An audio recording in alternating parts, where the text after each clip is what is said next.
clasificador y no pudimos aceptar a todos los solicitantes y bueno, con esto vamos un poco a cubrir la formación o por lo menos la información directamente en este aspecto, es decir, a través de Laura, sobre todo, principalmente, que es la que va a dar y va a impartir este webinar. Solamente agradecer a todas las personas, es decir, que apuestan por nuestro deporte, en este caso por el hockey en silla de ruedas eléctrico, es decir, junto con Laura van a estar Ana y Álvaro, es decir, que ya fueron en su momento, es decir, partícipes de la formación del curso y hoy pues van a apoyarla en lo que es la celebración del webinar. Solamente agradeceros, es decir, no os robo más tiempo y que podéis comenzar cuando queráis y suerte y os, como digo yo, os tenemos, es decir, en cuenta para cualquier tipo de colaboración que podamos hacer a partir de este momento con el tema de hockey. Vale, gracias.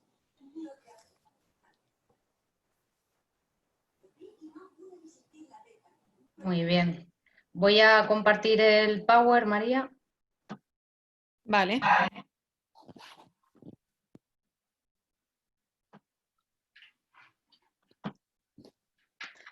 Vale. Bueno, los que habéis estado ya en la formación, tampoco os vamos a aportar información extra porque un poco el objetivo del webinar es bueno, dar nociones sobre lo que es la clasificación de hockey, de todo lo que es el procedimiento y la sistemática, pero un poco sin entrar tan en detalle como fue la formación, porque creemos que tampoco es el objetivo de la sesión de hoy, sino que sobre todo lo que pretendemos pues es que conozcáis cómo funciona, ¿no?, la clasificación y a partir de aquí pues aportar claridad al sistema de clasificación, a cómo llevamos a cabo la clasificación y sobre todo pues resolver dudas. Explicaros un poco cómo va a estar distribuida la sesión. Vamos a empezar hablando de clasificación más de aspectos generales y de aspectos generales ya de clasificación de hockey. Y luego entraremos a hablar de cada una de las partes de la clasificación, que es la exploración física, la valoración técnica y la observación en campo. Como os digo, un poco más en general que se hizo en la formación. Empezaremos hablando del deporte porque, bueno, la mayoría de vosotros estáis relacionados ya con el deporte del hockey, pero había un par de personas que quizá no tienen tanto conocimiento, entonces un poco para todos partir de la misma base. El hockey es un deporte de equipo mixto, esto quiere decir que no hay una competición masculina y una competición femenina, sino que chicos y chicas compiten conjuntamente. Es un deporte que está pensado para deportistas con lesión, con discapacidad física severa o moderada severa. El equipo está formado por 5 deportistas, el portero y 4 jugadores de pista, y estos deportistas juegan con 2 tipos de implemento. Viene el stick de mano, que es este stick que lleva el jugador de la izquierda de la foto, que es muy parecido al stick del floorball, muy ligero para que deportistas con discapacidad lo puedan manipular. Y esta adaptación, que es el stick el test stick o stick de pie, que lo que hace es permitir que deportistas con una movilidad muy reducida puedan practicar deporte. En este caso puedan practicar hockey. Para estos deportistas la única movilidad que necesitan es la que requiere manipular el joystick para conducir la silla. El reglamento estipula que de los 5 deportistas que hay en el campo, al menos 2 deportistas tienen que ser jugadores de test stick o stick de pie, y uno de ellos debe ser el portero. Y esto un poco lo que garantiza es que estos deportistas con mayor discapacidad, ¿no?, con esta discapacidad severa, pues se garantice su participación dentro del deporte. Bien, dicho esto, me aparecéis, os voy a quitar porque si no, no veo bien, no veía bien el PowerPoint. Vamos a empezar a hablar de lo que es la clasificación y empezaremos hablando de cuál es el objetivo, ¿no?, el propósito del por qué se hace una clasificación.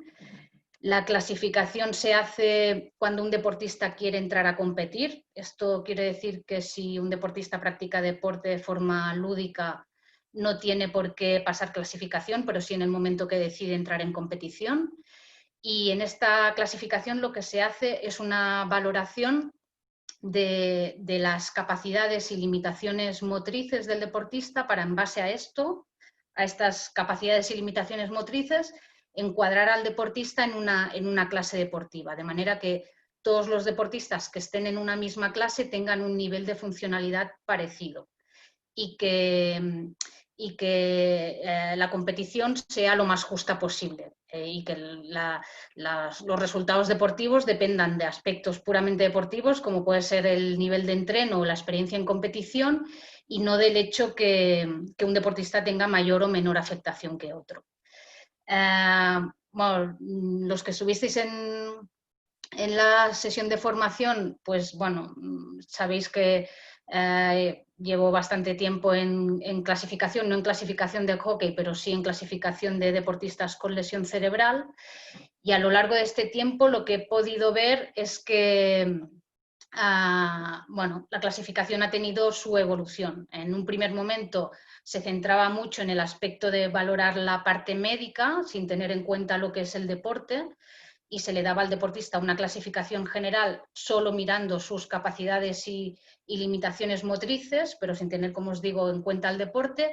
Y actualmente lo que tenemos son clasificaciones funcionales, que lo que hace es, se hace una valoración de estas capacidades y limitaciones motrices, pero sobre todo se pone el punto de mira en cómo la discapacidad impacta en las habilidades específicas del deporte, en este caso del hockey.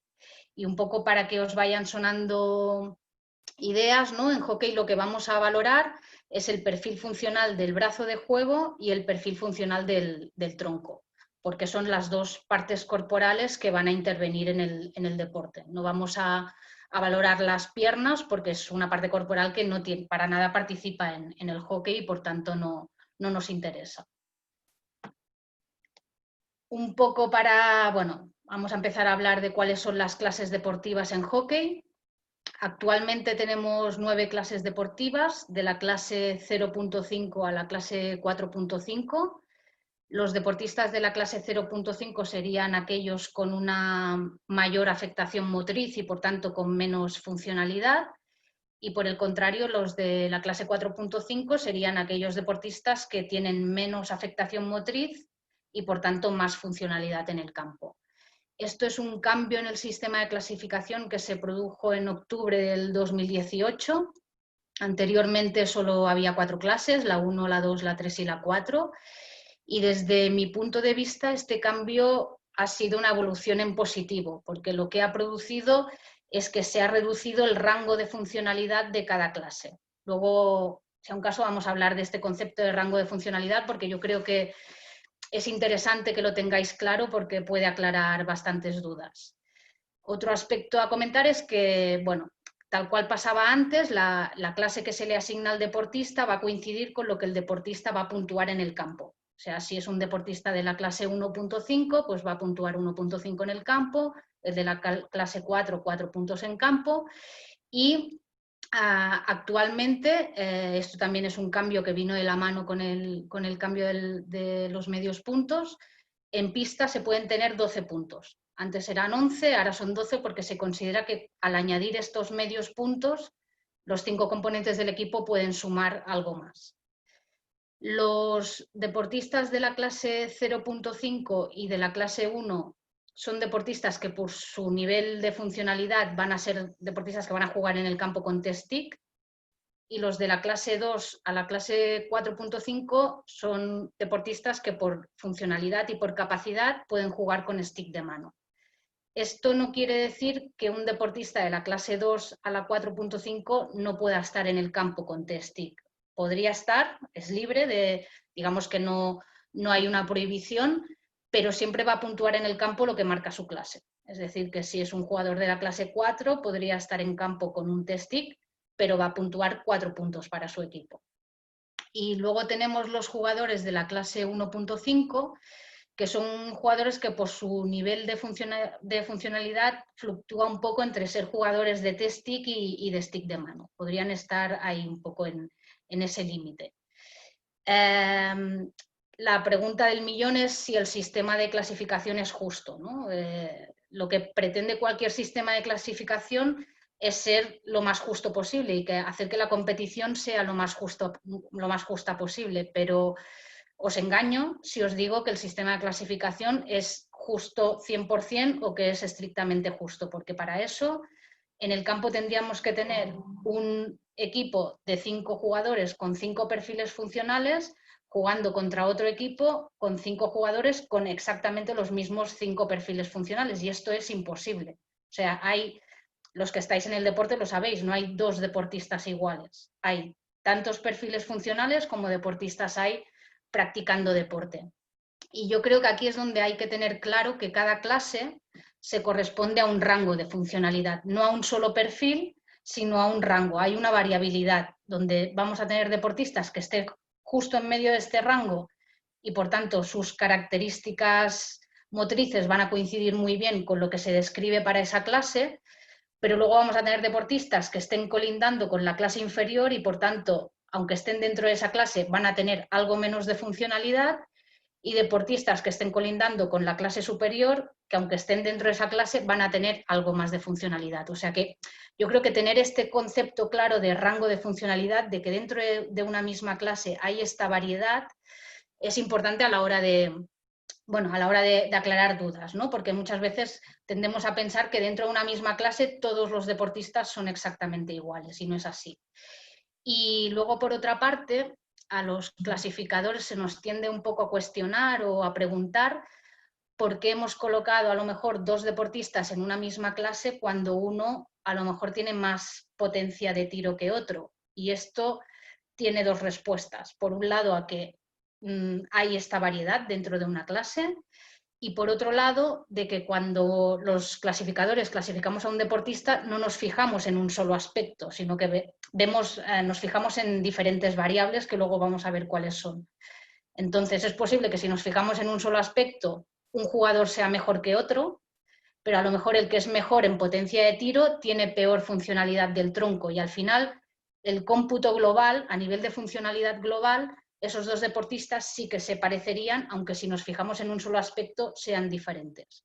O sea que yo creo que estos 2 conceptos de rango de funcionalidad, de que dentro de una clase hay una variabilidad, y por otro lado que a la hora de clasificar nos fijamos en varias variables, ¿no? O en diferentes ítems a valorar, un poco ya pueden ir aclarando cosas, ¿no? en el ámbito de lo que es la clasificación. Laura, perdona que te corte. Comentaros que somos poquitos, que si tenéis alguna duda y que como va cogiendo ritmo Laura, que si tenéis alguna duda directamente yo creo que es que abrís el micro y le preguntáis, ¿vale? Porque bueno, que normalmente lo hacemos levantando la mano, si os es más cómodo lo hacemos así, pero vamos, que somos muy poquitos y yo creo que no va a haber saturación para que en un momento dado preguntéis lo que necesitéis, ¿vale?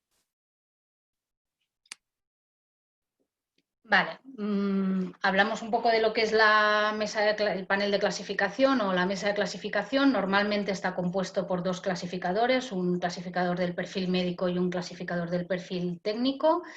Luego veremos que hay diferentes partes de la clasificación. La primera parte es la exploración física, que tiene pues más peso la parte de la valoración médica, y una segunda parte que es la valoración técnica, que tiene más peso la parte técnica, y de aquí a que haya los 2 perfiles, ¿no? Un poco para aportar el conocimiento de cada uno de los ámbitos, aunque esto no quiere decir que cada perfil se responsabilice de su parte. O sea, el perfil médico o el clasificador médico no se responsabiliza de la parte de exploración física y se desentiende de la valoración médica, sino que los 2 clasificadores tienen que tener conocimiento de todo el procedimiento de clasificación y de toda la sistemática, y funcionan los 2 como un equipo, y los 2 se apoyan, y aunque uno sepa más de cada una de las partes, los 2 tienen que tener conocimiento, como os digo, de todo el sistema de clasificación.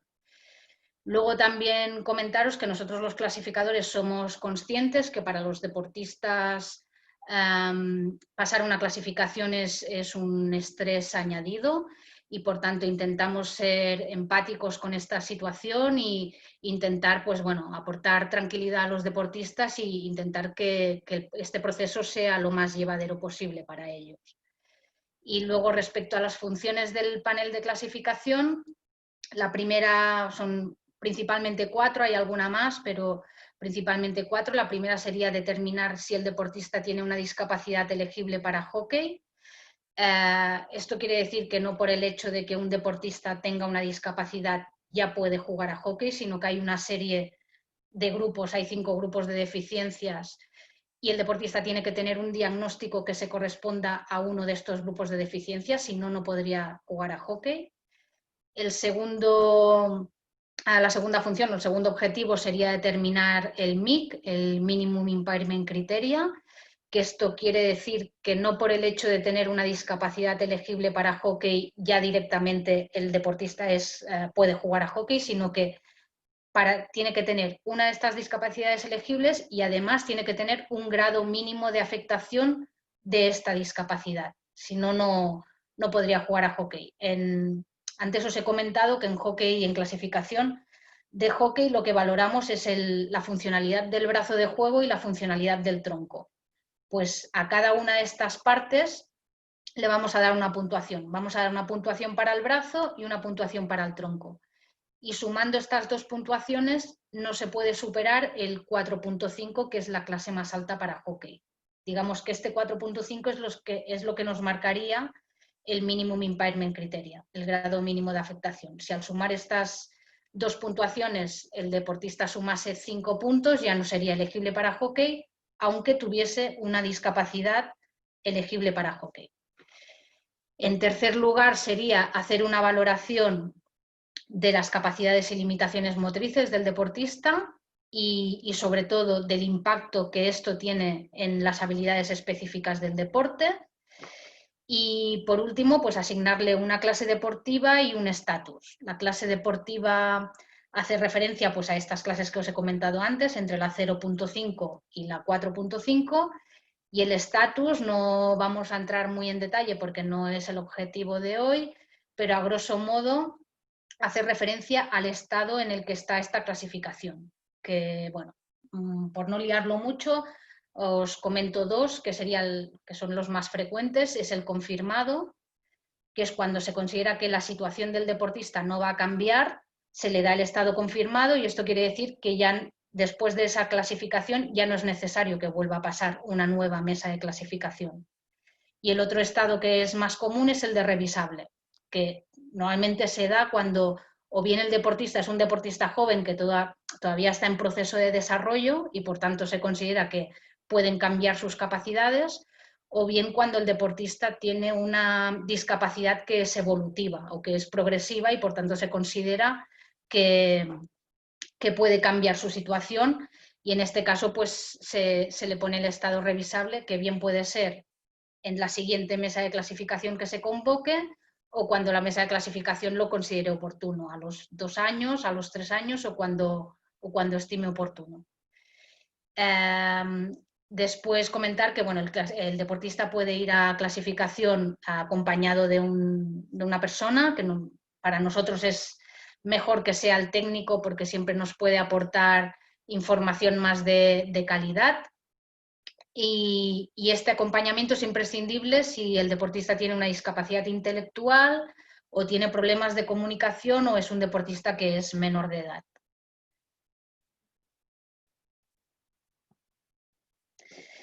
Bien, hablamos ahora de cuáles son las discapacidades elegibles en hockey. Tenemos 5 grupos de deficiencias elegibles en hockey. Laura, perdón, hay una pregunta.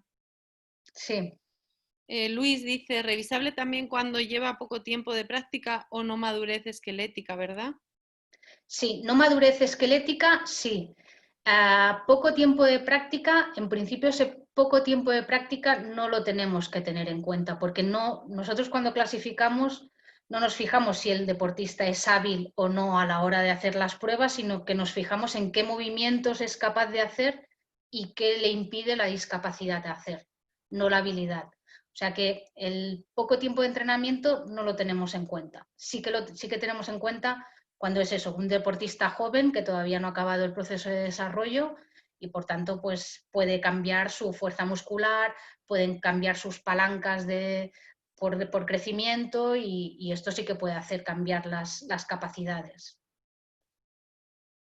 No sé si te he respondido, Luis. Es que no te veo. Activa el audio, Luis, si quieres, ¿eh? Sí, perfecto, gracias. Vale, pues como os comentaba, el primer grupo de deficiencias elegibles en hockey es el de la fuerza muscular, que aquí estarían todos esos diagnósticos que cursan con una pérdida de fuerza de la musculatura, y tendríamos pues la lesión medular traumática, completa o incompleta, todo el grupo de miopatías y distrofias, que aquí hay diferentes diagnósticos. Puedo mencionar pues la distrofia muscular de Duchenne, la atrofia medular espinal, la distrofia de cinturas. Bueno, hay varios diagnósticos ahí dentro de este grupo. Luego la síndrome postpolio y la espina bífida, que también es una lesión medular, pero de origen congénito, no traumático como la lesión medular completa o incompleta. Luego el segundo grupo sería el de las deficiencias de rango articular, que son todos aquellos diagnósticos que cursan con una pérdida de movilidad, o sea, con una pérdida de amplitud de los arcos articulares, que estaría el grupo de, bueno, el diagnóstico de la artrogriposis o las contracturas, todo el grupo de las deficiencias de las extremidades y malformaciones anatómicas, que aquí estarían todos aquellos deportistas que han sufrido amputaciones o que tienen agenesias, que son malformaciones anatómicas de origen congénito. También el cuarto grupo de deportistas con talla baja, que son deportistas que presentan diagnóstico que conlleva baja estatura, como puede ser la osteogénesis imperfecta, que también se conoce como la enfermedad de los huesos de cristal, y la condroplasia. Y por último tendríamos todos aquellos diagnósticos que cursan con clínica de lesión del sistema nervioso central. Es decir, que deportistas que tienen clínica de hipertonía o espasticidad, ataxia o atetosis. Y aquí hay también diferentes diagnósticos, como puede ser la parálisis cerebral, el traumatismo craneoencefálico, el accidente vascular cerebral o el ictus, y la esclerosis múltiple, entre otros. Comentaros que alrededor del 80% de los deportistas que practican hockey estarían dentro del primer grupo de deficiencias, sobre todo la mayoría están dentro del grupo de miopatías y distrofias. Y bueno, el sistema de clasificación, o lo que es el manual de clasificación, está muy desarrollado para explicar cómo se tiene que clasificar a estos deportistas, ¿no? Cuál es el procedimiento y toda la sistemática, y en cambio para el resto de deportistas no está tan detallado. Aspectos generales de la sesión de valoración. Bueno, pues cada deportista, la sesión de clasificación dura unos 45 minutos, se realiza en una sala protegida, sobre todo por el hecho de que se trata de información médica y esto es información sensible, y por tanto tenemos que proteger a la intimidad del deportista. Y el material que utilizamos es material de oficina para rellenar la ficha de clasificación y para todo lo que es gestionar toda la documentación que aporta el deportista. Y para la exploración física necesitamos una camilla, un goniómetro, que es un aparato que utilizamos los fisios y los médicos rehabilitadores para medir ángulos de movimiento, y una cinta métrica que utilizamos para hacer mediciones de partes anatómicas. Y para la valoración técnica utilizamos conos y pelotas. ¿Cuál es el procedimiento de la sesión de valoración, ¿no? ¿Cuáles son los pasos que seguimos a la hora de hacer esta sesión de clasificación? Primero de todo, recoger toda una serie de documentación que necesitamos para llevar a cabo la clasificación, que a ser posible a nosotros nos facilita bastante si todo esto lo tenemos antes de la sesión de clasificación, porque agiliza luego lo que es la sesión en sí. Los 3 documentos que necesitamos es el certificado de aptitud médica, que es un certificado donde un médico acredita que el deportista es apto para practicar deporte. En este caso tiene que ser apto tiene que certificar que es apto para practicar hockey. En segundo lugar, el deportista tiene que aportar firmado el documento de consentimiento de clasificación, que es un documento donde el deportista acepta pasar la clasificación, acepta que se le vayan a hacer unas preguntas sobre su discapacidad, acepta que se le vayan a hacer unas pruebas y unos test, acepta también que se puedan tomar imágenes o vídeos con fines de estudio o con fines de hacer formación.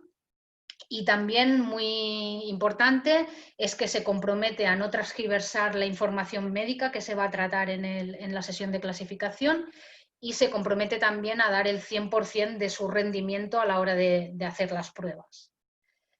Una vez recogida toda esta documentación, el deportista se debe identificar en el momento de hacer la clasificación, bien con el DNI, con el pasaporte o con la licencia deportiva, y luego se debe presentar a clasificación con todo el equipamiento con el que el deportista compite. Esto no quiere decir que tenga que venir a la sesión de clasificación con toda la equipación puesta, pero sí que tiene que aportar todo lo que el deportista necesita para luego salir a competir, porque no para la exploración física, que es la primera parte de la clasificación, pero sí la valoración técnica el deportista la va a hacer tal cual sale al campo, ¿vale? Con todas las fijaciones que utiliza, todas las cinchas y todas las adaptaciones que el deportista vaya a utilizar en la competición, ¿vale? Necesitamos valorar al deportista en la valoración técnica tal cual compite, ¿vale? En las mismas condiciones. Luego, lo que es la sesión de clasificación consta de 3 partes. Hay una primera parte que es la exploración física, que, como os he dicho, pues tiene más fuerza, ¿no? Tiene más puesto el punto de mira en el aspecto médico, en ver las capacidades y limitaciones físicas del deportista.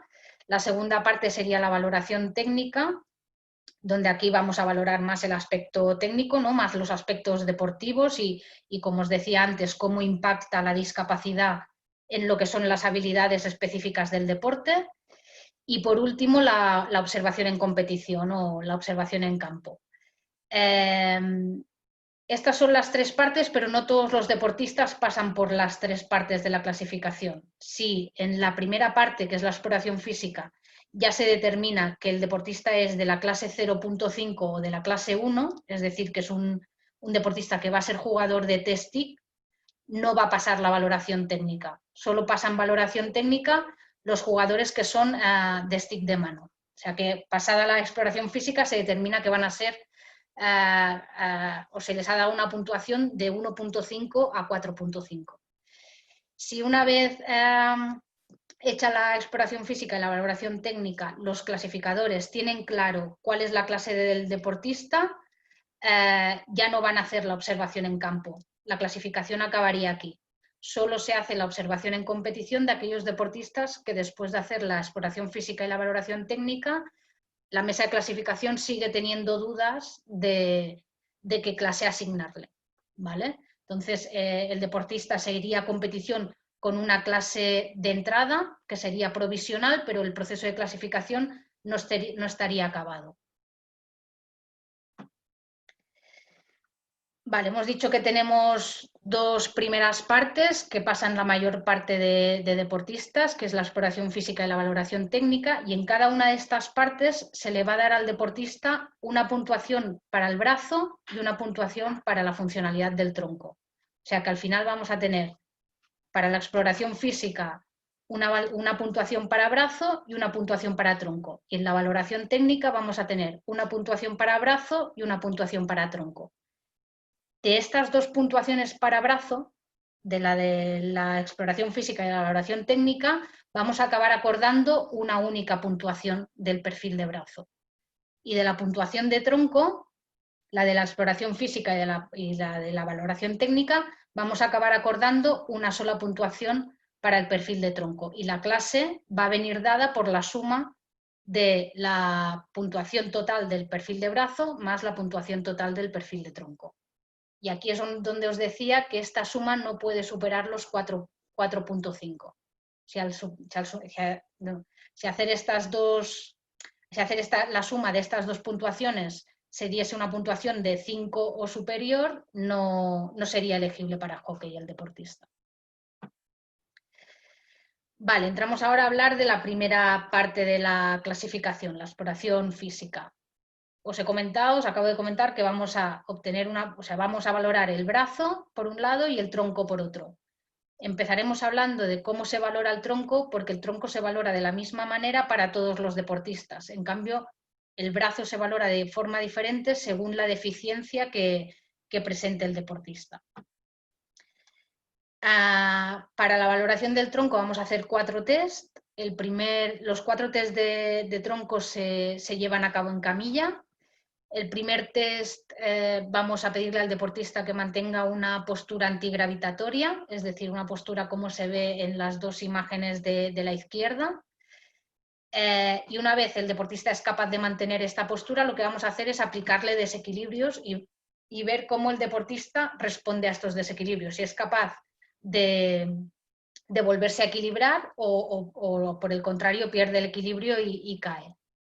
Esta sería la primera prueba. Para la segunda prueba le vamos a pedir al deportista que haga una flexoextensión de tronco. En esta prueba y en las 2 posteriores le vamos a pedir al deportista 10 repeticiones de cada movimiento, un poco para tener en cuenta el efecto de la fatiga en lo que es el rendimiento muscular. Ver si a medida que hace repeticiones la calidad del movimiento empeora, porque ya sabemos que sobre todo en deportistas con distrofias, con problemas neuromusculares, el efecto de la fatiga incide bastante en lo que es el rendimiento de la musculatura.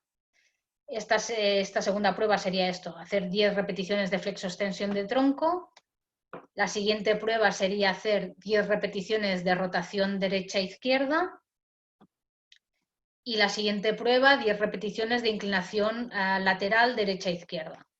Estas serían las 4 pruebas que pedimos para valorar el tronco. Y haríamos, como os comento, las mismas pruebas para todos los deportistas. ¿Cómo se puntúa? Si el deportista no supera el primer test, es decir, no es capaz de mantener esta postura antigravitatoria y de resistir los desequilibrios que le aplicamos, le daríamos una puntuación de 0. Si supera el primer test, pero falla alguno de los 3 siguientes, es decir, el de la flexoextensión, el de la rotación y el de la inclinación lateral, si fallase alguno de estos 3, le daríamos una puntuación de 0,5. En cambio, si supera los 4 test, la puntuación sería de 1. Comentaros también que aparte de, para poderle dar al deportista una puntuación de 1 no es suficiente con que haga las 10 repeticiones de los movimientos, sino que aparte estas repeticiones tienen que ser de calidad. O sea, no puede ser que sea un movimiento lento y un movimiento muy dificultoso. Si el deportista pudiese hacer las 10 repeticiones pero con problemas, no le podríamos dar una puntuación de 1, porque consideraríamos que no tiene una buena funcionalidad del tronco. Él puede hacer la prueba, pero no con un movimiento de calidad. Vale, vamos a ver ahora. Hasta ahora hemos visto cómo se puntúa el tronco. Vamos a ver ahora cómo se puntúa el brazo. Y como os he comentado, el brazo se valora de forma diferente en función de la discapacidad o la deficiencia que presenta el deportista. Para los deportistas que tienen problemas de fuerza muscular vamos a utilizar la escala Daniels, que es una escala que, pues eso, ¿no? Valora la fuerza de la musculatura. También le vamos a pedir al deportista que haga 10 repeticiones de cada movimiento, por el mismo motivo que lo hacemos con el tronco, por tener en cuenta el factor de la fatiga, ¿no? Y ver cómo la fatiga influye en el rendimiento de la musculatura. Y vamos a dar puntuación de 1 si no hay contracción muscular. O sea, vamos a valorar diferentes movimientos que vamos a ver ahora en la siguiente diapositiva. Y para cada movimiento le vamos a dar una puntuación de 1 si palpamos el músculo responsable de ese movimiento y vemos que no hay contracción, o hay contracción pero no es una contracción suficiente como para provocar movimiento. Damos una puntuación de 2 si el deportista puede hacer el movimiento pero sin el efecto de la gravedad. Por poner un ejemplo, si yo hago este movimiento, que es una abducción de brazo, en esta posición en la que yo estoy ahora sentada, estoy venciendo la gravedad porque la gravedad es una fuerza que va perpendicular al suelo. Por tanto, si yo quiero valorar este movimiento sin que haya efecto de la gravedad, tendría que poner al deportista estirado en la camilla y que hiciese el movimiento, yo, el clasificador, acompañando el movimiento con el brazo. De esta manera evitaríamos el efecto de la gravedad. Le daríamos una puntuación de 3 si el deportista puede hacer las 10 repeticiones contra gravedad y una puntuación de 4 si el deportista puede hacer las 10 repeticiones aplicando no solo que venza el efecto de la gravedad, sino que aparte deberíamos aplicar una resistencia y que el deportista la pudiese vencer. Vamos a valorar 4 parejas de movimientos, que son estos que se ven aquí, y a cada pareja, o sea, a cada movimiento le vamos a dar una de estas puntuaciones que nos viene marcada por la escala Daniels. Y al final, bueno, esto no, tampoco he querido entrar en detalles, siguiendo una serie de reglas acabaríamos dando un perfil o una puntuación final al perfil de brazo, ¿vale? Pero creo que tampoco es necesario entrar demasiado en detalle. Un poco que os quede claro que utilizamos la escala Daniels para valorar el perfil de brazo para los deportistas con deficiencia de la fuerza muscular. Para el siguiente grupo, que son los deportistas que tienen una deficiencia del rango articular, es decir, que estos deportistas no tienen ningún problema de fuerza, sino que lo que tienen es una pérdida de movimiento de las articulaciones. Aquí lo que vamos a hacer es una goniometría, una valoración del arco articular que el deportista puede hacer en las diferentes articulaciones del brazo y para diferentes movimientos.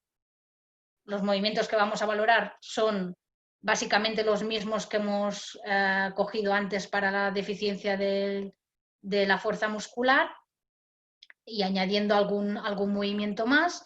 Y lo que vamos a ver es qué tanto por ciento de rango articular puede hacer el deportista en comparación con lo que se considera el arco articular normal.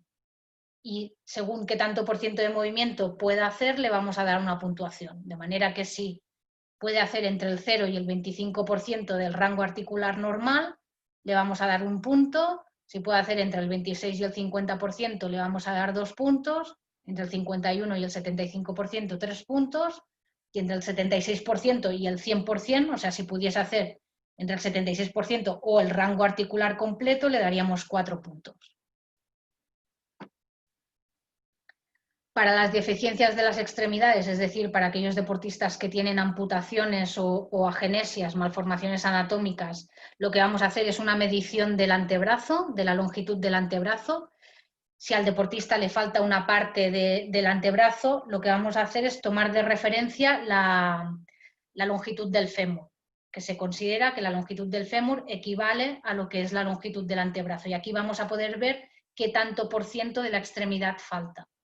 Y luego, aparte de esto, vamos a hacer una valoración del impacto que tiene esta amputación o esta agenesia en lo que es el agarre del stick, el tiro o el alcance de la pelota. Pero esto no lo haríamos en la exploración física, sino que lo haríamos en la valoración técnica.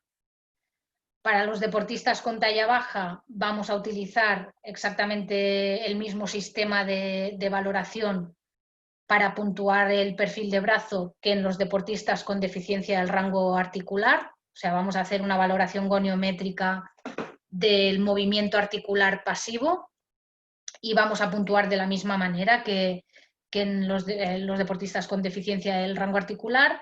Y aparte vamos a tener en cuenta la longitud del antebrazo, de manera que si se considera que la longitud del antebrazo es normal a partir de 38 centímetros en hombres y de 34 centímetros en mujeres, podemos dar una puntuación de 3 si esta longitud es menor, o sea, si el antebrazo es menos de 38 centímetros, menor o igual a 38 centímetros en hombres y 34 centímetros en mujeres, vamos a dar una puntuación de 3, y si es superior vamos a dar una puntuación de 4. O sea que aquí tendríamos en cuenta dos aspectos. Por un lado, la movilidad articular pasiva y por otro lado, la medición del antebrazo. Y por último, Tenemos los deportistas con hipertonía, ataxia y atetosis, que en estos casos vamos a utilizar dos pruebas diferentes, porque la hipertonía tiene más un componente de rigidez muscular y por tanto vamos a utilizar un tipo de escala para estos deportistas. Y los deportistas que presentan ataxia y atetosis, estos deportistas tienen un componente más de problemas de coordinación y por tanto vamos a utilizar otro tipo de pruebas. Para los deportistas con hipertonía utilizamos la escala ASAS. La espasticidad, por un poco hablar en lenguaje así más claro, sería un problema de rigidez muscular, de problema de extensibilidad de la musculatura. Entonces lo que vamos a hacer es aplicar una escala donde vamos a hacer un estiramiento rápido del músculo y vamos a ver cómo el músculo responde, de manera que a más resistencia del movimiento, más espasticidad vamos a tener. Le hacemos al deportista un movimiento, los mismos movimientos que hemos valorado para el resto de los que había en la diapositiva anterior, y para cada movimiento vamos a puntuar un 0 si no aparece resistencia, puntuamos 1 si aparece una resistencia en la segunda mitad del arco articular y después esta resistencia desaparece, una puntuación de 2 si aparece la resistencia en la segunda mitad del rango articular y persiste esta resistencia hasta el final del movimiento, puntuación de 3 si la resistencia aparece en la primera mitad del rango articular y puntuación de 4 si esta rigidez muscular es tan fuerte que no nos permite que haya movimiento. Y la articulación, por tanto, está fijada en una posición. Para los deportistas con problemas de coordinación, lo que vamos a hacer son test de coordinación, donde le vamos a pedir al deportista que durante 10 segundos haga movimientos simultáneos con los dos brazos, pero de forma disociada. De forma disociada quiere decir que mientras con un brazo hago un movimiento, con otro brazo hago el movimiento contrario.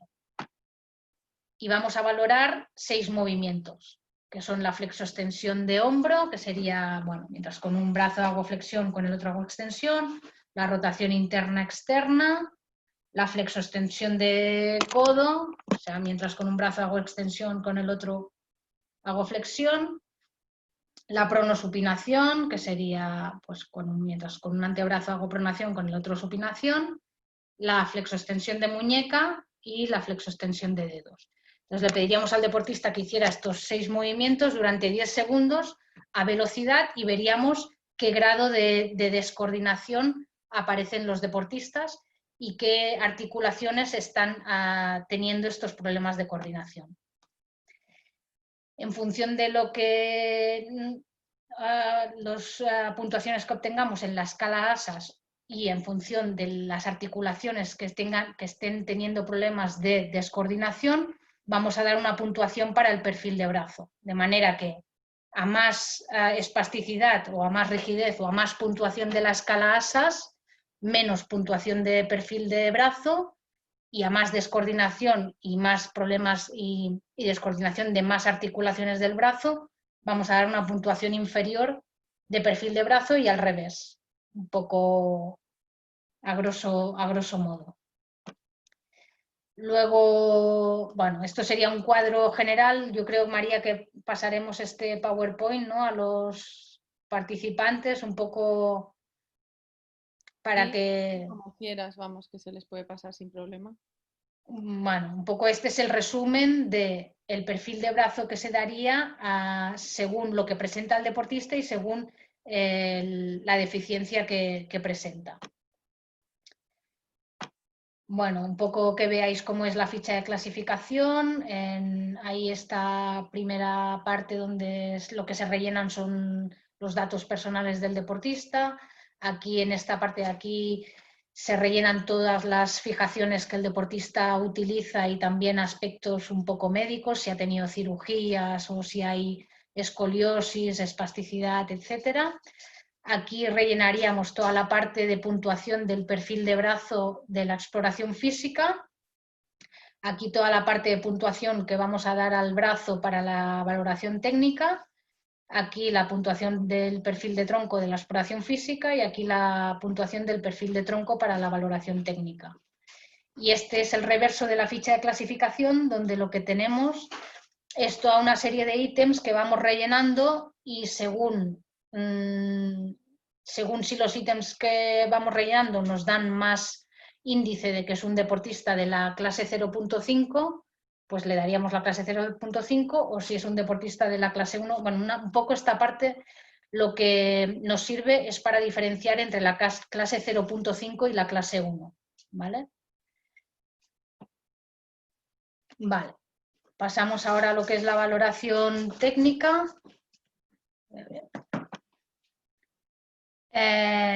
Un poco en la valoración técnica hay sobre todo dos objetivos. El primero sería corroborar, o sea, ver que hay una coherencia entre lo que hemos visto en la exploración física y en lo que luego el deportista manifiesta en la valoración técnica. Y por otra parte, ver el impacto, como os decía, que la discapacidad tiene en lo que es las habilidades específicas del deporte del hockey. Y aquí un poco a destacar es que no nos vamos a fijar en lo bien que hace el deportista las pruebas, sino en cómo las hace. Un poco aquí respondiendo a la pregunta que hacía antes Luis, no nos vamos a fijar si el deportista está entrenado o no. Lo que nos vamos a fijar es qué movimientos es capaz de hacer, porque a lo mejor un deportista le haces hacer una prueba de, bueno, luego vamos a ver, ¿no? Una prueba de control del stick y a lo mejor si no está muy entrenado le va a salir fatal, pero vamos a ver que el deportista es capaz de mover el hombro, qué movimientos es capaz de hacer. Entonces, no nos interesa si lo hace bien o no, sino que realmente qué movimientos es capaz de hacer el deportista. En la valoración técnica se realizan 3 test, ahora después explicaremos cuáles son y bueno, como he comentado antes, los jugadores de test TIC no van a pasar la valoración técnica y sobre todo vamos a analizar 2 aspectos. El primero es el volumen de acción vertical, que esto sería la capacidad que tiene el deportista de levantar el stick del suelo y hacer un tiro con potencia. Y el segundo aspecto es el volumen de acción horizontal, que sería la capacidad que tiene el deportista de controlar su brazo, de los movimientos que puede hacer y cómo los coordina y cómo lo controla para gestionar el stick. Y también en el volumen de acción horizontal también tendríamos en cuenta el movimiento del tronco. De manera que valoraríamos un poco cuál es el radio de acción del deportista, hasta dónde puede llegar con el stick haciendo movimientos de tronco. El test número 1, que es la potencia de tiro, nos vamos a colocar, el clasificador se coloca a 20 metros del deportista, delante de él, le lanza la bola y lo que le va a pedir es que el deportista le devuelva la bola lo más fuerte posible, con la máxima potencia. Esto primero se va a hacer haciendo tiros del derecho y después haciendo tiros del revés, primero con la silla en estático y después con la silla en marcha, un poco simulando una situación normal de juego, ¿no? Y bueno, nada más se realizará la prueba pues todas las veces que se considere necesario, o sea, no le vamos a pedir no nos vamos a quedar con el primer tiro del deportista, sino que lo que vamos a hacer es intentarlo motivar al máximo para sacarle su máximo rendimiento. Un poco, bueno, esto... Tiros del derecho, tiros del revés. Aquí solo es en estático, haríamos lo mismo con la silla en movimiento. ¿Y qué es lo que vamos a observar en esta prueba? Pues primero, hasta dónde, si el deportista es capaz de levantar el stick del suelo y si lo levanta, hasta dónde es capaz de levantarlo.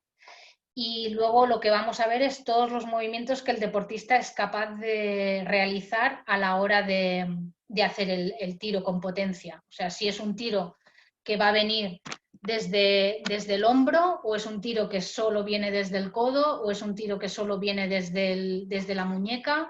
Si viene desde el hombro, si el deportista es capaz de elevar el hombro, si es capaz de hacer una retroflexión, hasta dónde la realiza, qué amplitud de movimiento hay en las diferentes articulaciones, con qué fuerza es capaz de tirar. Y en función de todos estos aspectos, ¿no?, de qué articulaciones están implicadas en el tiro desde qué articulación viene el tiro principalmente, como os digo, si viene más del hombro, si viene más del codo o de la muñeca, pues en función de estos aspectos vamos a darle una puntuación al brazo, que sería una puntuación, sería un perfil de brazo 1 si no hay volumen de acción vertical, es decir, si vemos que el deportista no es capaz de levantar el stick del suelo y por tanto lo que hace no es un golpeo de la pelota, sino que simplemente la empuja y además con un movimiento muy lento. Le damos un perfil de brazo 2 si el deportista es capaz de levantar el stick del suelo pero no consigue superar el nivel del asiento de la silla. En estos deportistas, aunque pueden golpear la pelota, siempre es un golpeo muy débil. La acción principal siempre sigue siendo más la de empujar que la de golpear. Y frecuentemente lo que vemos es que hay movimientos compensatorios, o sea que estos deportistas realmente no realizan un tiro desde todo el brazo, sino que lo que hacen es apoyar el antebrazo en el reposabrazos y hacer más un tiro desde la muñeca o desde el codo, o bien apoyar el antebrazo en las piernas y utilizar el apoyo de las piernas como compensación para poder hacer el golpeo. En el perfil de brazo 3, aquí el deportista sería capaz de levantar el stick por encima del nivel del asiento, o sea, por tanto podría llegar a hacer un tiro más potente que el deportista de perfil de brazo 2, pero nunca llegaría a ser un volumen máximo. Veríamos que bien la articulación ha perdido movimiento en las articulaciones, o bien la fuerza con que realiza el tiro no es una fuerza explosiva, no es una fuerza completa. Muchas veces estos deportistas, el lanzamiento que hacen o el tiro que hacen no viene del hombro el tiro, sino que más bien viene del codo, y esto es lo que hace también que no sea un tiro tan potente. Y en el perfil de brazo 4 lo que vemos aquí pues sería un perfil de brazo normal, ¿no? O sea, un deportista que tiene toda la amplitud de movimiento y que tiene una fuerza completa y por tanto sería capaz de hacer un tiro explosivo. Un poco aquí veríamos las diferencias de menos a más en el perfil de brazo. La segunda prueba que hacemos en la valoración técnica es el control de stick, que aquí lo que no vamos a valorar es, lo que no valoramos es la fuerza con que tiras o la potencia, sino que lo que vemos es el control más del brazo. En esta prueba se colocan 5 conos de 55 centímetros de altura alineados entre sí y separados 1,20 m, y lo que hacemos es pedirle al deportista que se mueva lateral a estos conos con la silla y que vaya haciendo un slalom con la pelota alrededor de los conos. Primero le pedimos que lo haga del derecho y luego lo pedimos que lo haga del revés. Primero le pedimos al deportista que lo haga de forma lenta y le vamos pidiendo poco a poco que lo haga más rápido, un poco para ir viendo cómo con la velocidad el control puede llegar a empeorar o no, o puede mantener el control del stick. También le podemos pedir al deportista que haga girar una pelota alrededor de un cono. Esta sería otra prueba. Un poco para que veáis. Sería que el deportista se moviese lateral a los conos y hiciese un slalom con la pelota. Aquí lo ha hecho del derecho del stick, o sea, por el lado del stick, y también le pediríamos al deportista que lo hiciese del revés, o sea, que fuese con el stick, que hiciese el slalom con el stick al lado contrario del brazo que lleva el stick. Es importante que los conos que utilicemos sean conos altos de 55 centímetros, porque esto es lo que va a provocar que el deportista implique el hombro en el movimiento. Si lo que utilizamos son chinchetas en vez de conos, el deportista no le va a hacer falta, le va a elevar el hombro y por tanto no vamos a poder ver si esta capacidad la tiene el deportista o no. Y aquí un poco en lo que nos vamos a fijar es en todos los movimientos que despierta el deportista para poder hacer la prueba. Es decir, que vamos a ver si implica el hombro, si es capaz de hacer una elevación del hombro, si es capaz de hacer una retroflexión, si es capaz de hacer rotación externa e interna. A nivel de codo también, si a la hora de conducir la pelota alrededor de los conos hay una flexoextensión del codo, si hay una pronosupinación, a nivel de muñeca si hay flexoextensión, si hay desviación radial cubital. Vamos a fijarnos en todos los movimientos que el deportista hace para poder hacer la prueba. Y también nos fijaremos si hay problemas de agarre, si el agarre del stick es consistente o no, y si hay problemas de fuerza o de coordinación. En base a todos estos aspectos que os comento, vamos a darle al deportista un perfil de brazo. De manera que si a la hora de hacer la prueba el deportista lleva el brazo totalmente caído, o sea, es decir, que no hay movimientos de elevación de hombro, no hay flexoextensión de codo, aquí le daríamos al deportista un perfil de brazo 1, cuando las transiciones también entre lo que es el derecho y el revés a la hora de conducir la pelota es muy lenta y muy dificultosa. Le vamos a dar un perfil de brazo 2 cuando la parte superior del brazo, o sea, el hombro, tiene algo de implicación, pero muy poca. Prácticamente el hombro está caído y empezamos a ver algunos movimientos de codo. Sobre todo aquí lo que vemos es que el deportista no es capaz de hacer elevación, pero el brazo está caído por falta de fuerza, pero sí que es capaz de hacer movimientos que no son necesarios vencer la gravedad, como es la rotación externa e interna de hombro o la pronosupinación. Y un poco la conducción la hace aprovechando esos movimientos. En el perfil de brazo 3, aquí ya sí que empezaríamos a ver más implicación del hombro a la hora de hacer la prueba.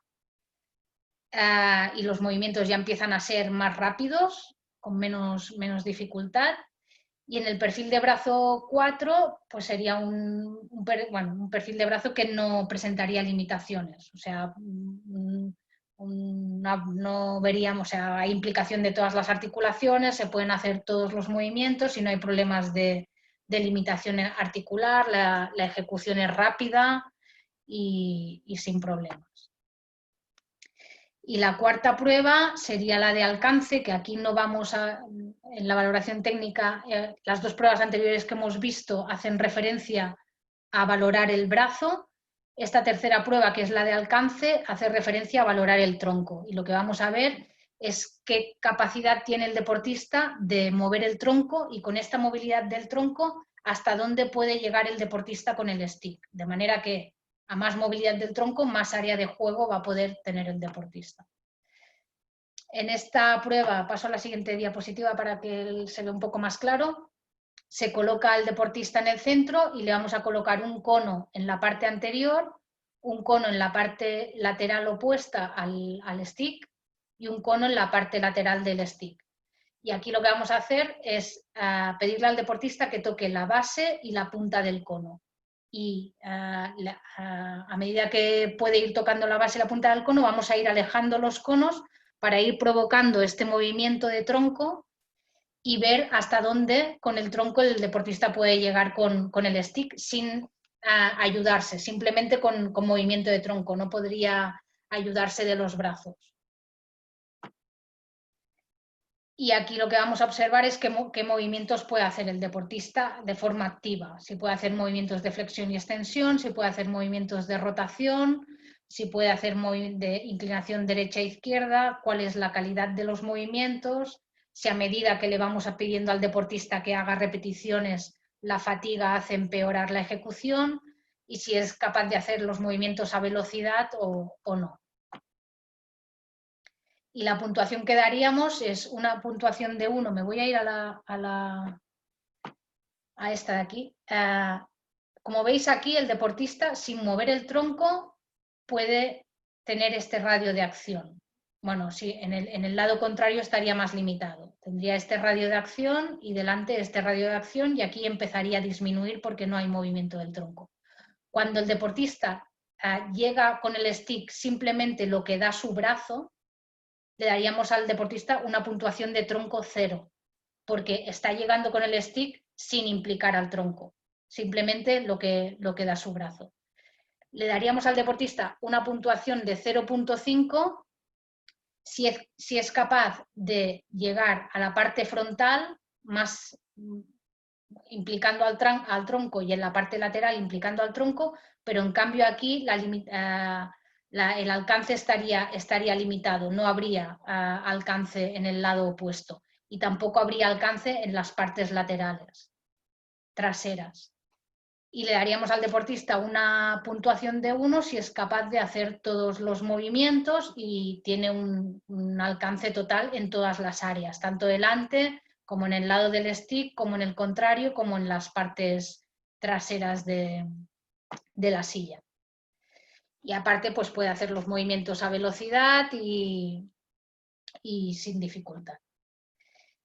Y respecto a la observación en campo, bueno, yo creo que poco más a comentar. Un poco los mismos aspectos que valoramos en la observación, en la valoración técnica, pues son es lo mismo que valoramos en campo, pero bueno, en in situ. Yo creo que más o menos es lo que os puedo explicar.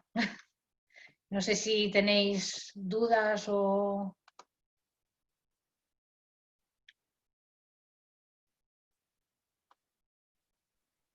Tanta info. Iván, habla el micro y... Sí, hola Laura. Bueno, muchas gracias por la explicación, porque teníamos desconocimiento total de cómo funcionaba. Sí que teníamos alguna de esto, porque haber pasado alguna clasificación pues te queda, pero hay muchas cosas que se pierden. Mi pregunta es, hay la valoración técnica, que es esta última que hemos estado viendo, y la otra, la anterior valoración era la valoración médica.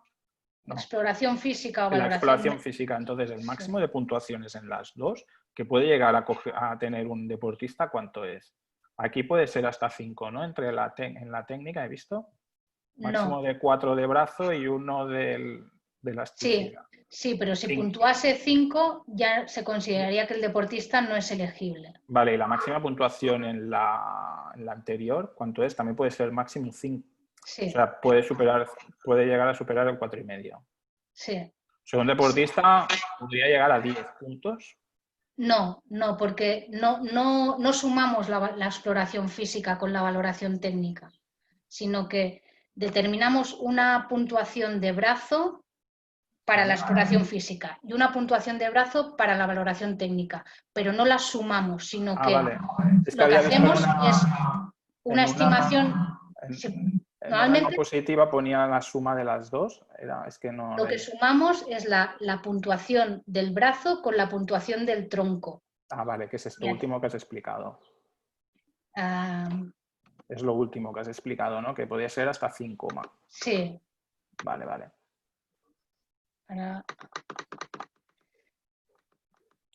No, ya me ha quedado claro, ya lo entiendo. Sí, es la de la elasticidad más el brazo. Sí. Que como mucho puede llegar, lo máximo que puede sumar un deportista es 5. Sí. Pero que no entraría para poder jugar, dijese. No. Estaría excluido. Vale. Lo máximo que podemos dar de puntuación al brazo es 4 y lo máximo que podemos dar de puntuación al tronco es 1, con lo cual sumaría 5. Vale. Ya está, esta era la duda. No sabía si era la médica o la técnica anterior que sumaban las dos. Vale, me he confundido. No, lo que se coge es del brazo de la técnica y del brazo de la exploración física. Estas dos no se suman, sino que normalmente acostumbran a dar valores muy parecidos, porque, a ver, el deportista, como hemos dicho, en la valoración técnica lo que se hace es corroborar un poco lo que has visto en la exploración física. O sea que tienen que ser valores muy parecidos, a lo mejor difiere de un punto, como mucho un punto puede diferir. Entonces, un poco acabas determinando si va a pesar más lo que has visto en la exploración técnica o lo que has visto más en la exploración física y acabas determinando pues la puntuación del brazo, pero no se suman las dos puntuaciones de brazo. Vale. ¿Sí me he explicado? Sí, te entiendo. Así. Soy muy mala explicando. No, muy bien. Vale, a ver, una consulta. Creo que ha sido en la segunda diapositiva donde ponías lo del 0,5 hasta el 4,5. ¿Vale? Ahí ponías que de 0,5 a 1,5 suele ser T-stick. ¿Vale? Espera, que te... ¿Era la segunda, tercera o...? Sí, Era al principio del sí, todo. es esta de aquí. Sí, correcto, ¿vale? Ahí es que de 0,5 a 1,5 suele ser TESTIC, ¿vale? Aunque, por ejemplo, una persona con 0,5 es una persona que no tiene prácticamente movilidad, ¿vale? O sea, que no va a llevar un stick de mano en la vida. Pero un 1, que sea arrastrando, sí que es posible. ¿Vale? En principio es posible. Y que tenga una puntuación de 1 y que pueda llevar un TESTIC, o sea, un stick de mano, perdona. ¿Vale? Luego, aquí es la cuestión. Una persona, ¿vale? Que puede tener a lo mejor movilidad de tronco, pero por su patología no puede ni siquiera arrastrando llevar un stick de mano, ¿es posible que sea más de un 1? Y solamente por su manera física, por su patología, solo puede jugar única y exclusivamente con stick de pie. O sea, que no, a lo mejor que sea incapaz de Que sea incapaz de agarrar o de que haya movimiento. Bueno, de agarrar y de controlar un stick de mano. Ya no solamente, Sí, porque, claro, por ejemplo, para el agarre, o sea, hay gente que a lo mejor el agarre es incapaz, pero utiliza adaptaciones y con las adaptaciones pues suple esa deficiencia de agarre y con la movilidad que tiene el brazo es capaz de gestionar un stick. Es que no entiendo muy bien qué situación. Imagínate a una persona, ¿vale? Que tú, aunque le agarre, ni aunque le pegues con pegamento el stick de mano, ¿vale? Va a tener movimiento, pues sí que tendrá movimiento, porque el brazo tiene movimiento, pero el brazo no lo hace el brazo, el movimiento lo tiene que hacer con el tronco para mover ese brazo. ¿Entiendes lo que te quiero decir? Sí. ¿Vale? Entonces, ¿Y tu pregunta es si este deportista podría llegar a ser más de un 1? ¿En qué caso podría ser más de un 1? Podría ser un 1,5. Podría ser un 1,5. Claro, pero al no poder llevar el stick de mano en ninguno de los casos, aunque te lo bates o te lo pegues con pegamento, no lo va a poder utilizar ese stick de mano. Pero es lo que os comento, en la clase 1,5 son deportistas que serían también jugadores de TESTIC. O sea, son deportistas que están un poco ahí en el límite entre ser jugadores que juegan con TESTIC o ser jugadores que a lo mejor tienen algo más de funcionalidad y podrían llevar un stick de mano, aunque con muchas dificultades. Esa funcionalidad sería más de tronco. Sí, ¿no? sería más que pueden gestionar el stick más aprovechando el movimiento del tronco. No sé si me explico. Es que aunque... Hablando de TESTIC, es un jugador que solo puede jugar con TESTIC. Es ahí el quid, ¿no? Es decir, si solamente puedes utilizar el TESTIC, es lo único que puedes utilizar. Mucho tronco que tengas, la silla realmente no la mueves con el tronco. Ya, pero ahí podría ser un jugador de... Yo creo que es que, claro, me estás hablando de una situación muy concreta. Uy, hemos perdido. Uy, se ha cortado, Laura.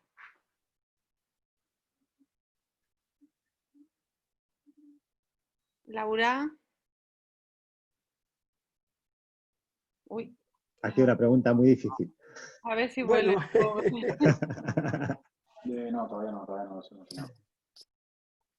A ver si...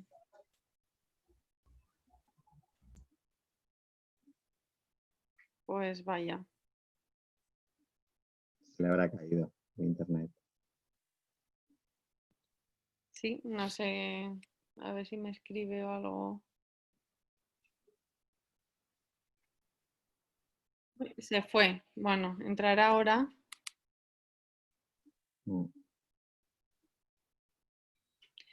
¿Os ha quedado más o menos claro? ¿Tenéis muchas dudas de lo que... Es un poco espeso el tema de la clasificación, ¿verdad? Sí, es bastante espeso y yo creo que... Es complicado, más que espeso, sí, es complicado. Bueno, yo quería, Tony, yo creo que, por lo que he entendido, yo creo que de 0,5 a 1, todos son test sticks. Yo creo que si una persona que es test stick quiere probar el stick de mano y es muy limitado, yo creo que se le da el 1,5. Si es capaz de, aunque sea arrastrar el stick de mano. Pero yo, de hecho, entonces el jugador tiene que decidir en ese momento si quiere probar stick de mano, entiendo yo, ¿eh? Sí, El problema es así. el problema es que te pongan un 1,5, ¿vale? Cuando tú eres incapaz de llevar un stick de mano. Ya, Pregunta. pero yo entiendo que esa persona o ese jugador ya no probará el stick de mano. Y entonces a partir de ahí no jugará con Iván, stick de mano. Es aunque bueno. él no pruebe el stick de mano y no Un juegue con el 1,5. stick de mano, si le dan un 1,5, tiene un 1,5. Es que no le van a dar un 1,5 si no hace stick de mano.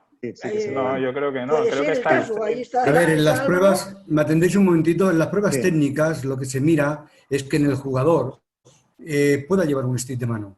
Si evidentemente, tal como explica Tony, este jugador ni con pegamento, ni con celo, con nada, puede llevarlo, le darán el 1,5, pero jugará con stick de pie. Exacto, era mi ¿Me pregunta. explico? No con stick de mano. Sí que es verdad que en las pruebas técnicas, los clasificadores, tenemos que probar al jugador si puede llevar un stick de mano, si puede mover un stick de mano, porque si no sería desaprovechar a un jugador. ¿Me explico? Y nosotros aconsejamos también. Si puede llevarlo, perfecto. Además, bueno, tú lo sabes que hemos hecho muchísimas pruebas, tanto en el ADB como en otros sitios, ¿vale? El hecho de llevar, por ejemplo, como la Antonia. La Antonia, tú sabes que no puede llevar un stick de mano. Primera, por las pulsaciones que tiene, pero segunda, porque se le cae constantemente. Entonces, por mucho que tú se lo pegues, esta jugadora no hará nada con el stick de mano. Entonces, ¿Podría ser un 1,5? 1,5. Y jugará con stick de pie. Otra cosa es que tenga el aguante y, como tú bien has dicho antes, que con el tronco haga el movimiento solo de tirar con el stick, pero lo puede sujetar. O bien con otras de esto, como está el jugador de Madrid, que lleva el stick vendado en la mano, o lleva una prótesis. Entonces sí, entonces ya no hay ningún problema. Pero si no, tal como tú lo has explicado, sería un 1,5. Y perdona, Antonio. No. Perdona, Entiendes más tú que yo. Lo que yo le quería quería decir al Iván que el llevar stick de mano o llevar stick de mano no influye en la puntuación. Claro. O sea, si un jugador le dan un 1,5, él da igual que elija o no elija jugar con stick de mano. Esto es igual, Antonio. Tiene la misma. Es lo que ha dicho Laura también al principio. Exacto. Un jugador con un 4 podría decir, pues yo quiero jugar con stick de pie. Y será un 4. Podría jugar con stick de pie, pero sería un 4. Exactamente. Exacto. Exactamente. Lo que pasa es que es eso, ¿no? Que es una opinión, ¿eh? Sí, sí. Es un poco injusto un jugador es imposible. No, si tiene posibilidad, ahí ya, claro, si tienes la posibilidad de jugar con los dos, que es un 1,5, un 2, lo que sea. Pero si es imposible para ese jugador jugar con un test stick, vale, por el hecho de que puedas mover el tronco, ese medio punto, claro, el tronco no mueve la silla. Realmente. Claro. Ya, la silla la mueve el jugador, lógico. Correcto, ya, correcto. pero es quieras lo que, que yo veía no. un poco injusto, ¿no? Ya. Bueno, es lo que ha dicho Laura antes, que está este deporte puede ser justo o injusto, claro. Es que ahí. Ya. No. Por eso preguntaba que si no puedes coger el stick, ¿qué es lo que se te valora entonces más? El hecho del tronco, supongo. Claro. ¿Vale? Pero, si tienes... claro, habría que ver un poco qué funcionalidad tiene el tronco. Si es una funcionalidad que le va a puntuar medio punto, ahí sí quedaría 1,5. Pero ese medio punto de tronco, claro, yo entiendo que lo veas injusto, pero ese medio punto de tronco le va a dar cierta ventaja a un jugador que no tiene tronco, en el sentido de visión de juego. O sea, ya, correcto. Movimiento de tronco, vas a poder ver por dónde va la pelota, te vas a poder anticipar a una jugada y eso es una ventaja respecto a uno. Claro, eso es lo que quería que me aclararas, ¿no? Que no veía el porqué, ¿no? Y entonces, claro, me aclaras que por lo que me decís es por el hecho de que al tener movimiento de tronco, aunque no pueda utilizar el stick de mano, pero bueno, el Tiene una movimiento de ventaja tronco le da una respecto- ventaja respecto a los demás que no puedan mover el tronco. Claro. Vale. Yo tengo una pregunta. En el mismo caso que está hablando Tony, el caso ese, el tronco se supone que tiene un punto y en el brazo, en el hombro concretamente, tiene medio punto. Entonces suma 1,5 puntos. Y entonces nos quedamos un poco descuadrados cuando nos dijeron que la puntuación era 1,5. Entonces, mi pregunta es, las pruebas de tronco que se hacen, ¿la posición de los brazos es importante? No. ¿No es nada importante? O sea, me refiero, cuando tú valoras a una persona, cuando vas a valorar la posición que pueda poner de los hombros y la posición que se pueda poner de los brazos, ¿eso es importante o no? No, cuando tú valoras el tronco simplemente estás valorando la funcionalidad del tronco. Lo único que tienes que mirar de los brazos es si el deportista se está ayudando de los brazos para poder hacer el movimiento, pero no los... O sea, si realmente está compensando con los brazos para poder realizar el movimiento de tronco, pero si no compensa... Los brazos es como si no los tuviera, realmente. Es que los brazos es como si no los tuviese. Entonces, claro, de tronco hay, o sea, es que de tronco no me acuerdo yo si realmente valoraron 1 punto, porque es que luego realmente lo tuvieron un montón de rato, porque al final, no sé si te acordarás, Álvaro, que al final lo pusieron ahí al pobre, le pusieron el testing manual, le hicieron un montón de pruebas y al final estaban en el 1, 1,5 y al final le cascaron el 1,5 porque al final decidieron que 1,5 por el tema del tronco. Y a mí, yo no lo tengo yo claro tampoco. Entonces ¿Hablas del hermano de Esteban? Ahora sí, Gaby. Sí. Es que es un poco raro porque, no sé, estamos un poco ahí como que, jolín, es que fue un poco... Y le pusieron un manual, le pusieron un stick manual al pobre y decía, pero este pobrecito mío, ¿cómo le ponen un stick manual? Si es que es imposible que coja un stick manual. Y a qué le pusieron... Dime. Un poco lo que pasa, Patricia, es lo que os comentaba antes, o sea, os lo comentaba así, es que el manual de clasificación está muy desarrollado para los deportistas con deficiencia muscular, pero cuando tienen otro tipo de deportistas, que es, como puede ser Gaby, que es más de rango articular, como es la artrogriposis, el sistema de clasificación no está muy desarrollado. Como no está muy desarrollado, no te da muchas herramientas para poder afinar a la hora de definir. Y a veces los perfiles funcionales de los deportistas que no tienen deficiencia de fuerza muscular y tienen otro tipo de deficiencia chocan más, o sea, chirrían más a la hora de... Y ves que no hay tanta coherencia a lo mejor en su funcionalidad con la que se le ha dado a los deportistas de su clase.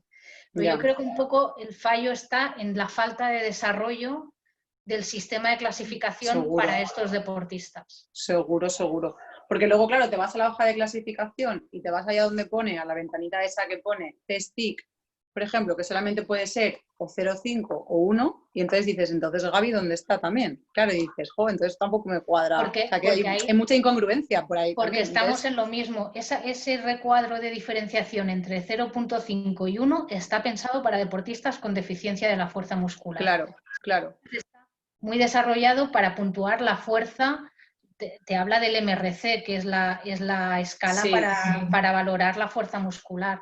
Entonces está muy pensado para ese tipo de deportistas y todo el sistema, todo el manual de clasificación está muy desarrollado para esos deportistas y en cambio para los otros es muy superficial. Y entonces queda un poco ahí en el aire. Sí. Y mira que estuvimos con Luca, y para arriba, para abajo, y para abajo, para arriba, y para arriba, y para abajo, y los dos, Esteban y yo con él ahí, y me lo explicó 25 millones de veces. Estuvimos con él, o no sé si estuvimos 2 horas y media, clasificando a Gaby, Esteban y yo, haciéndole 200 millones de preguntas, y no nos quedaba claro ni por activa ni por pasiva, y volviendo a preguntarle, éramos la pesadilla de Luca. Los dos allí con él.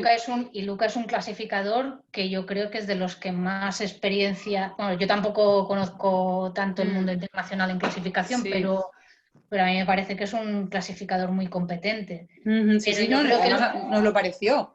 Y nos convenció, pero claro, luego cuando nos hemos visto el manual hemos dicho, nos engañó. O sea, esto que nos ha engañado.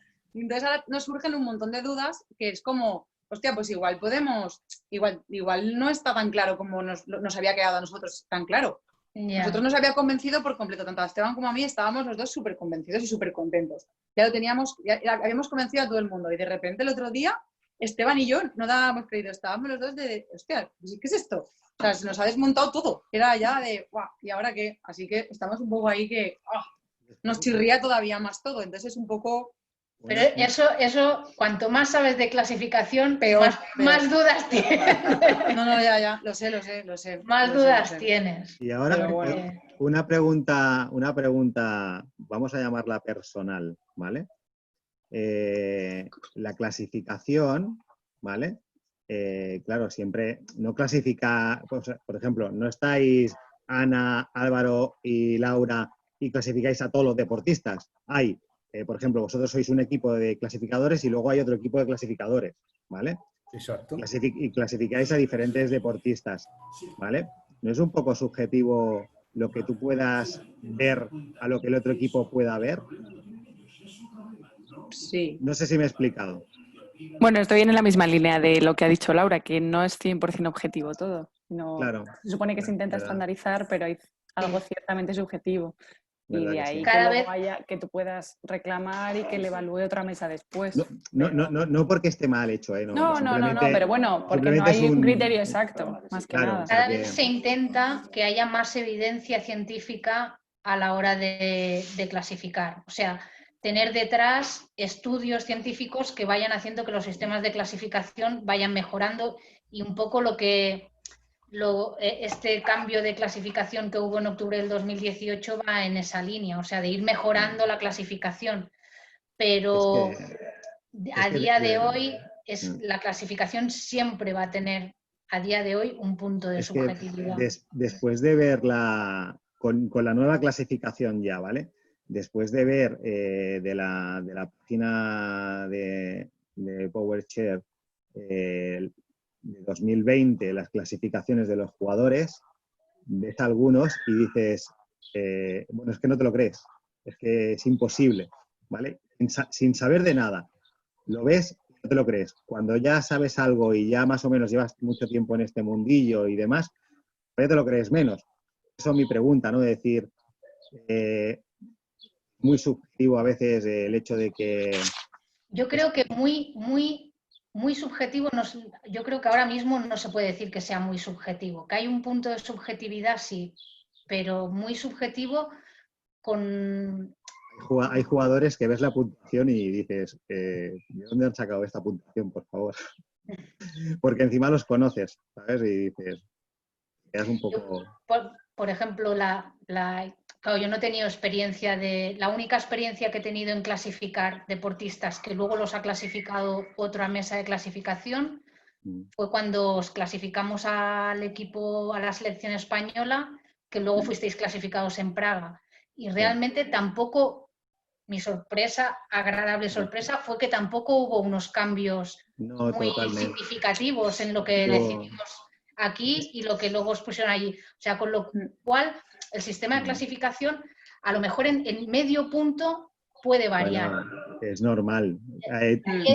Depende del día como yo tenga el día. Yo, por ejemplo, por mi enfermedad, hoy me levanto a lo mejor un poco mejor y mañana pues me levanto que no puedo mover, que no puedo moverme directamente.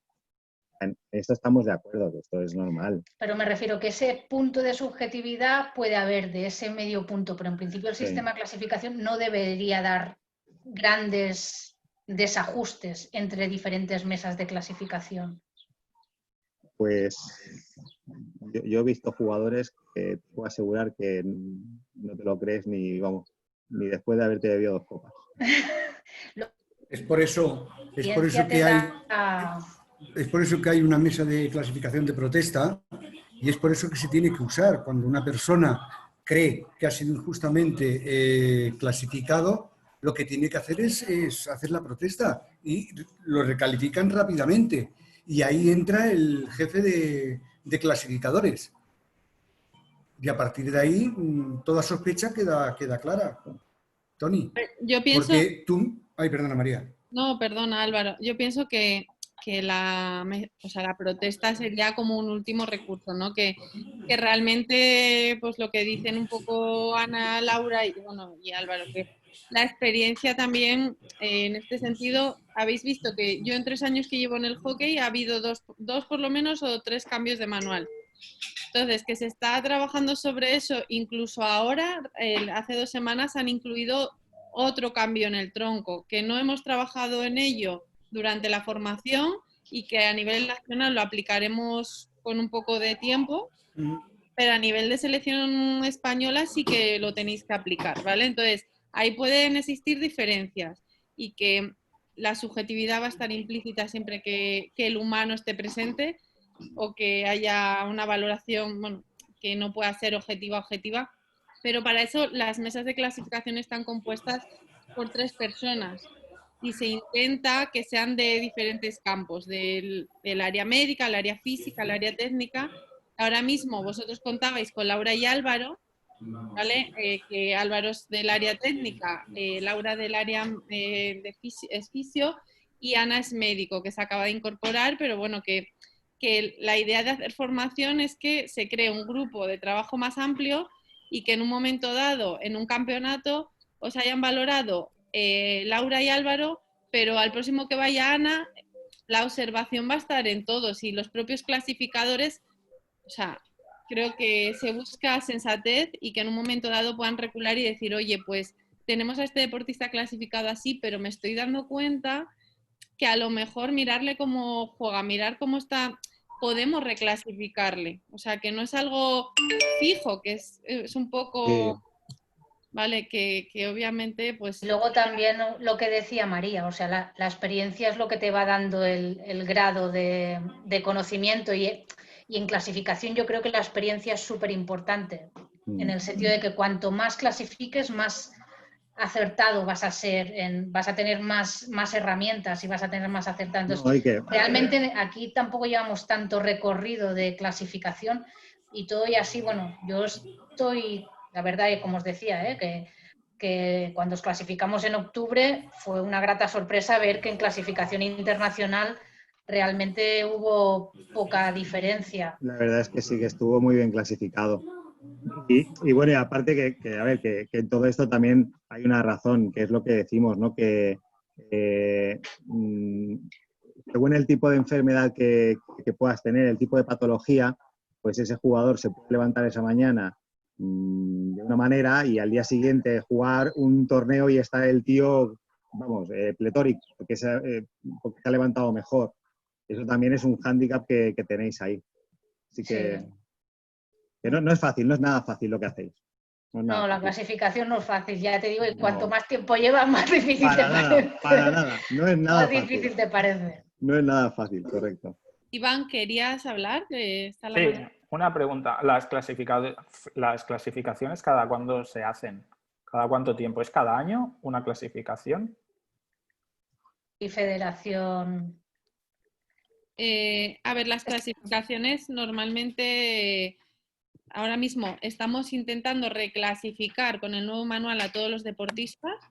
No sé si hemos clasificado como muy mucho a 12, yo creo, con el nuevo manual, porque lo solemos hacer en campeonatos de España y en competición, vamos. Y solo tenéis 2 competiciones al año. Entonces, bueno, se ha ido un poco... Se intentará avanzar este año y durante esta temporada para ver si se pueden reclasificar a los demás, pero pensar que se ha introducido otro cambio. Entonces, de momento lo que no podemos es agobiar a los deportistas, que su función ahora mismo es jugar, estar tranquilos, y no se puede estar clasificando en cada campeonato a los deportistas de nuevo. Y también es verdad que solo teníamos 2 clasificadores, entonces no se pueden dividir. Por eso este año hemos hecho la formación, intentaremos tener más mesas de clasificación, que eso también dará un poco de más objetividad, quizás el que haya más profesionales implicados y que entre ellos puedan compartir también, pero que va un poco lento, ¿vale? Vale. Bueno, y luego, dependiendo de si es del estatus, de lo que comentaba también un poco Laura, si es permanente o si hay que revisar en unos años. también es posible que en un campeonato alguien que se le haya dado una clase confirmada, los clasificadores observen y vean que haya habido una evolución.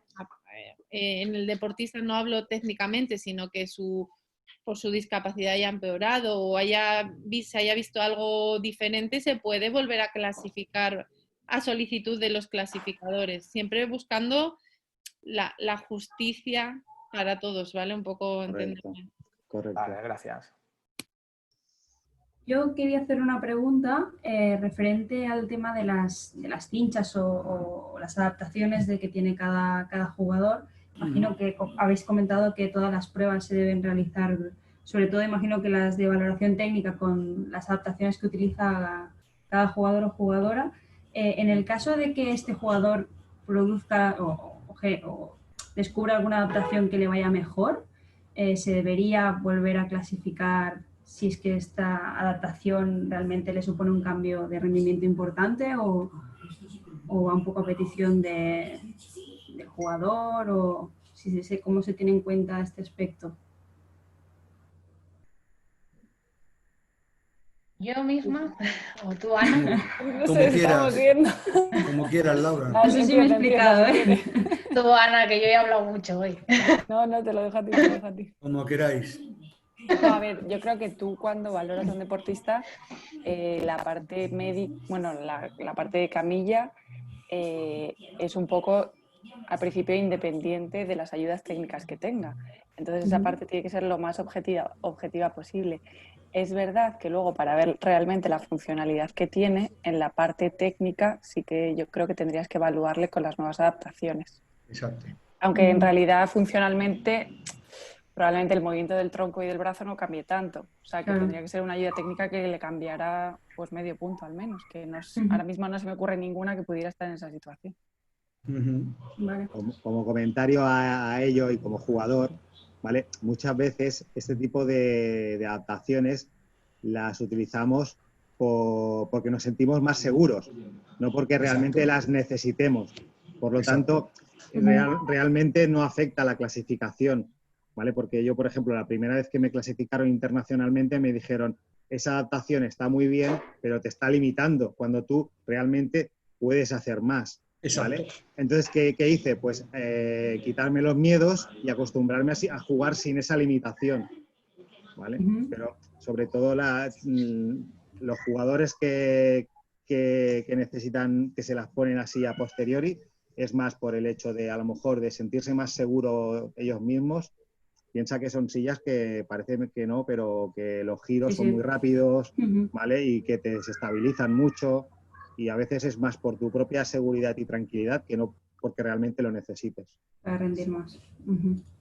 Gracias. No obstante, a ver, tanto los clubes como los jugadores pueden pedir una recalificación, ¿eh?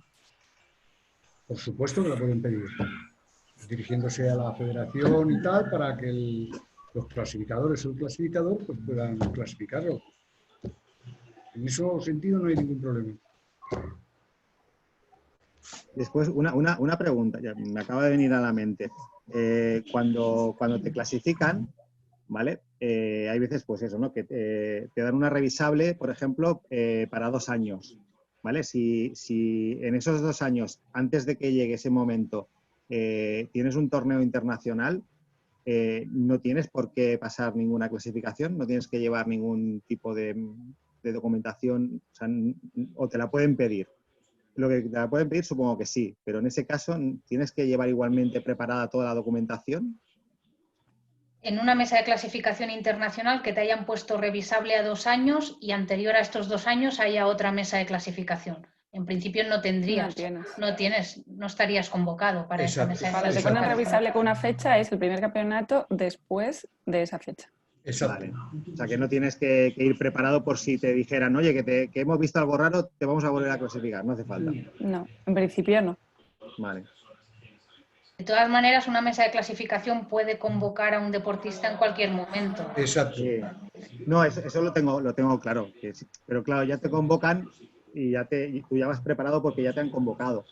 Pero en el hecho de que no te hayan convocado y tú tienes un campeonato internacional a falta de que te falte todavía 1 año para clasificarte, y no sabía si tienes que ir preparado o no hace falta porque, bueno, como te han dicho que... O sea, ir preparado como tal no tienes que ir preparado, pero por lo que sea, la mesa de clasificación en ese campeonato te ve competir y ve algo extraño, te puede llamar. Te convocan para la siguiente.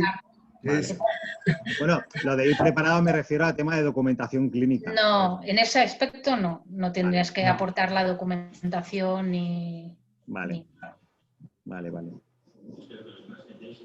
se entiende que tú ya vas clasificado también del país de origen, ¿no? Sí, pero... No es lo mismo una mesa nacional que internacional. Sí, pero digo, el tema clínico, sí, esto ya, en teoría, tú ya has pasado por el tema clínico. Sí, pero desde España, por ejemplo, en este caso, hay que rellenar documentos que van a internacional. O sea, ellos los vuelven a revisar en las mesas posteriores. Vale. Que bueno, la clasificación internacional prevalece sobre la nacional, supongo, ¿no? Sí. Of course. Sí. Sí, totalmente. No hay duda. Tener en cuenta que a nivel nacional se puede competir con la normativa nacional. Os lo comentaba ahora. Nosotros de momento hemos decidido estancarnos en la clasificación que en el manual, el último que se había sacado, y aunque hayan sacado la normativa de tronco con unos cambios, nosotros de momento a nivel nacional vamos a mantenernos con la que teníamos, ¿vale? Para no volver a hacer cambios. Sin embargo, a nivel nacional, si sales a competir, te tienes que basar en la internacional. ¿Me explico? Sí. Entonces, a nivel de selección, pues tendréis que estar al día como se hizo antes de iros al último torneo. De todas maneras, según nos han dicho los que pasasteis clasificación en Praga, aunque haya habido este pequeño cambio, que no es un gran cambio en la valoración del tronco, es un poco matizar lo que os he explicado hoy, es un pelín diferente, no es muy diferente. Pero nos han informado que los que estuvisteis clasificados en Praga quedaríais exactamente igual. O sea, no os afectaría este cambio. Vale. Bueno, por ejemplo, en mi valoración de tronco me pusieron más puntuación, pero luego al verme jugar me la bajaron. Exacto. Sí, porque... Esto es lo mismo que si te hubiese visto que te han dado bajo, te hubiesen llamado... Exactamente, claro. Por eso es la observación en campo. Sí, no, perfecto. No, la verdad es que claro. Considero que se hizo bastante bien. Y ahí intervienen todas las dos mesas de clasificación que hay. Para poder bajarte, por ejemplo, la puntuación que te se dio, claro, tuvimos que intervenir también la otra mesa que había, explicando los hechos y viéndote en el campo. Correcto. Por eso te digo que es muy complicado, Toni. Sí, es muy complicado, porque no es lo mismo hacerla allí en situ que luego jugando... Con el desgaste que tienes jugando. Exacto. Es complicado, ¿no? No es fácil, la verdad. Y te tienes que tragar todo el partido, ¿eh? O sea, que no son 5 minutos. Bueno, pero en este caso disfrutasteis. Hombre, pues sí, la verdad que sí. La verdad que sí. Bueno, si os parece, no sé si tenéis alguna pregunta más, si alguien quiere intervenir, por dar un poco ya de descanso. No, por mi parte está... Nada más. Bueno, supongo que Laura, Álvaro y Ana siempre están disponibles, que si en algún momento os surge alguna duda me podéis escribir y cualquier cosa que os surja se lo transmito y cuando puedan pues os dan respuesta sin problema, ¿vale? Perfecto. Muchas gracias a todos por participar y a Laura, Álvaro y Ana por estar disponibles. Pues eso. A vosotros. Venga, hasta la próxima. Hasta luego, muchas gracias. Adiós a todo el mundo. Adiós.